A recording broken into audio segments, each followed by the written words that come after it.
Hi everyone, this is Varsha and welcome to our channel. ഇന്ന് നമ്മൾ discuss ചെയ്യുന്നത് എങ്ങനെ നമ്മളുടെ ആഗ്രഹങ്ങൾ നമുക്ക് എഴുതി നേടാം എന്നുള്ളതിനെക്കുറിച്ചാണ്. പലപ്പോഴും പലരും കേട്ടിട്ടുണ്ടാവും മാനിഫെസ്റ്റേഷൻ ടെക്നിക്സ്. നമ്മളുടെ സ്വപ്നങ്ങൾ, നമ്മളുടെ ആഗ്രഹങ്ങൾ എങ്ങനെ നമുക്ക് മാനിഫെസ്റ്റ് ചെയ്തെടുക്കാം, നമ്മുടെ സ്വപ്നങ്ങൾ നമുക്ക് എങ്ങനെ നമ്മൾ വിചാരിക്കുന്ന രീതിയിൽ നേടിയെടുക്കാം എന്നുള്ളതിനെക്കുറിച്ചാണ്. നമ്മൾ പലപ്പോഴും മറന്നു പോകുന്ന കാര്യം, നമ്മുടെ ജീവിതത്തിൽ നമ്മൾ പോലും ആഗ്രഹിക്കാത്ത സമയത്ത് അല്ലെങ്കിൽ നമ്മൾ പോലും പ്രതീക്ഷിക്കാത്ത സമയത്ത് പല അനർത്ഥങ്ങളും അല്ലെങ്കിൽ പല നെഗറ്റീവ് ഇൻസിഡൻസും നടക്കുന്നതിൻ്റെ ഒന്നാമത്തെ കാരണം നമ്മളുടെ പാസ്റ്റ് ലൈഫ് കർമ്മ എന്നൊരു സംഭവമുണ്ട്. കർമ്മ എന്ന് പറയുന്നത് സത്യസന്ധമായിട്ടുള്ളൊരു കാര്യമാണ്. നമുക്ക് എങ്ങനെ നമുക്കത് മാറ്റാൻ സാധിക്കില്ല. അപ്പോൾ നമ്മളുടെ പാസ്റ്റ് ലൈഫിൽ നടന്നിട്ടുള്ള കാര്യങ്ങൾ നമുക്ക് മാറ്റാൻ സാധിക്കില്ല. പക്ഷെ നമ്മുടെ പ്രസൻറ്റ് അതിനനുസരിച്ചായിരിക്കും നമ്മുടെ ഫ്യൂച്ചർ. അപ്പോൾ നമുക്ക് നമ്മുടെ പ്രസൻറ്റിനെ മാറ്റണമെങ്കിൽ നമ്മളോട് തന്നെ ചിന്തിക്കുന്ന രീതികൾ എന്താണെന്നുള്ളത് ആദ്യം മനസ്സിലാക്കുക. ചിലപ്പോൾ നമ്മളോട് സംസാരിക്കുന്നത് വളരെ നെഗറ്റീവായിട്ടാണ്, അല്ലെങ്കിൽ നമ്മളോട് സംസാരിക്കുന്നത് എനിക്കൊന്നിനും കഴിവില്ല എന്നുള്ള രീതിയിലാണ് എങ്കിൽ നമ്മൾ ഒരിക്കലും ഒരിടത്തും എത്താൻ പോകുന്നില്ല. അതേസമയം നമ്മളോടുള്ള അപ്രോച്ച് മാറ്റുകയാണെങ്കിൽ ഓട്ടോമാറ്റിക്കലി മറ്റുള്ളവരും നമുക്ക് ചുറ്റുമുള്ളവരും നമ്മളോടുള്ള അപ്രോച്ച് മാറുന്നതായിട്ട് കാണാം. നിങ്ങൾ ആദ്യം ചെയ്യേണ്ടത് എന്താണെന്ന് വെച്ച് കഴിഞ്ഞാൽ നിങ്ങളുടെ ലൈഫിൻ്റെ ഗോൾ എന്താണ്. ചിലർ പറയും എനിക്ക് ഒരുപാട് പണം ഉണ്ടാക്കണമെന്ന്.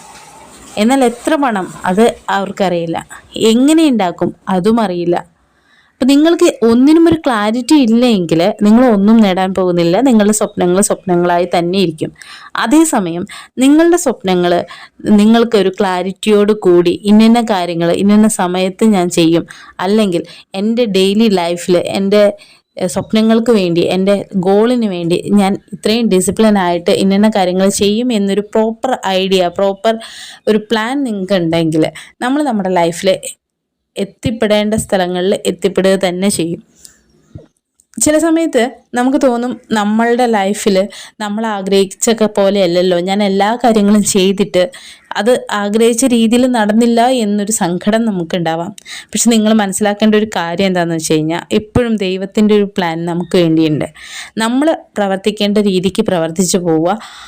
എന്താണോ സംഭവിക്കുന്നത് അത് നല്ലതിന്. അപ്പോൾ നിങ്ങളുടെ സ്വപ്നങ്ങളെക്കുറിച്ച് എഴുതുമ്പോൾ എപ്പോഴും നിങ്ങൾ ശ്രദ്ധിക്കേണ്ട ഒരു കാര്യം, നിങ്ങൾ എഴുതുന്നത് ഒരു റെഡ് ഇങ്കിലാവാനായിട്ട് ശ്രദ്ധിക്കുക. റെഡ് ഇങ്കിന് അതിൻ്റേതായ ഒരു പവറുണ്ട്. നിങ്ങൾ എപ്പോഴും എഴുതുമ്പോൾ പോസിറ്റീവായിട്ടുള്ള ഒരു കാര്യം എഴുതാം. ഫോർ എക്സാമ്പിൾ, ഇപ്പോൾ നിങ്ങൾക്കൊരു ജോലി വേണം. ആ ജോലി ഇന്ന സ്ഥലത്ത് ഇന്ന പൊസിഷനിൽ, ഫോർ എക്സാമ്പിൾ ഞാൻ ഇന്ന ജില്ലയിൽ, തൃശ്ശൂർ ജില്ലയിൽ എനിക്ക് ഇന്ന ഓഫീസിൽ, ഒരുപാട് സ്പെസിഫിക് ആവാൻ ശ്രമിച്ചാൽ അത്രയും നല്ലത്.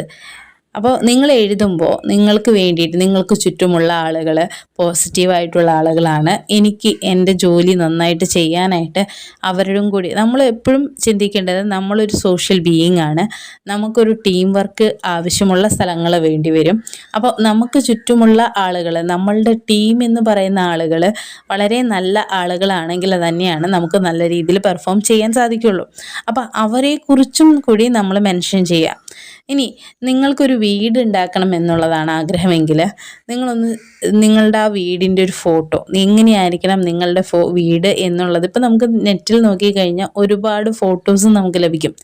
അപ്പോൾ അതിൽ ഏത് മോഡലിൽ ഉള്ള വീടാണ് നിങ്ങൾക്ക് ആഗ്രഹമെങ്കിൽ ആ വീടിൻ്റെ ഫോട്ടോ എടുത്ത് അറ്റാച്ച് ചെയ്ത് വയ്ക്കുക.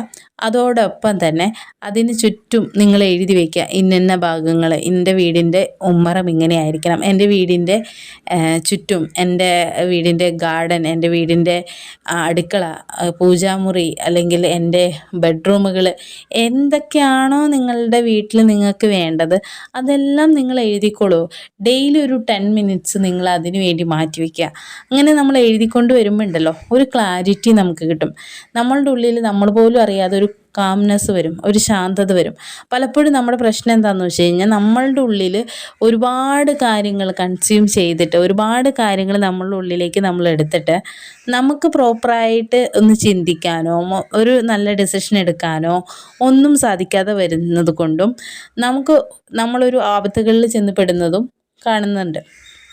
അപ്പോൾ നിങ്ങൾക്ക് എന്താണോ നിങ്ങളുടെ ലൈഫിനെ കുറിച്ച് വേണ്ടത് അത് പ്യുവറായിട്ട് പ്രോപ്പറായിട്ട് ഡെയിലി ഒരു 10 മിനിറ്റ്സ് ഉറങ്ങുന്നതിന് മുൻപോ അല്ലെങ്കിൽ ഒരു ഫിക്സഡ് ടൈം വയ്ക്കുക. നിങ്ങൾ ഓഫീസിൽ ചെന്നിട്ട് ഒരു 10 മിനിറ്റ്, ആദ്യത്തെ 10 മിനിറ്റ് നിങ്ങളിത് എഴുതാൻ ശ്രമിക്കുക.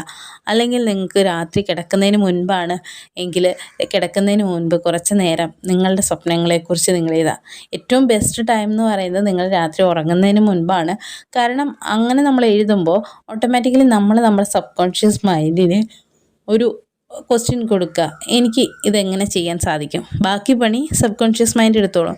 അപ്പോൾ ഓട്ടോമാറ്റിക്കലി നമ്മൾ പോലും അറിയാതെ നമ്മുടെ ചുറ്റും അതുമായി ബന്ധപ്പെട്ട കാര്യങ്ങൾ, ഇപ്പോൾ യൂട്യൂബിൽ വീഡിയോസായിട്ടോ പോപ്പപ്പ് ചെയ്ത് വരുന്നതോ, അല്ലെങ്കിൽ നമ്മൾ പോലും അറിയാതെ നമ്മളുടെ ഒരു ഫ്രണ്ട് നമ്മളെ സഹായിക്കുന്നതോ, അല്ലെങ്കിൽ നമ്മൾ പോലും അറിയാത്ത ഒരു അപരിചിതൻ നമ്മളെ പ്രോപ്പറായിട്ടുള്ള ഗൈഡൻസ് തരുന്നതോ, നമ്മൾ പോലും അറിയാതെ യൂണിവേഴ്സ് നമ്മളെ ഹെൽപ്പ് ചെയ്തുകൊണ്ടിരിക്കും.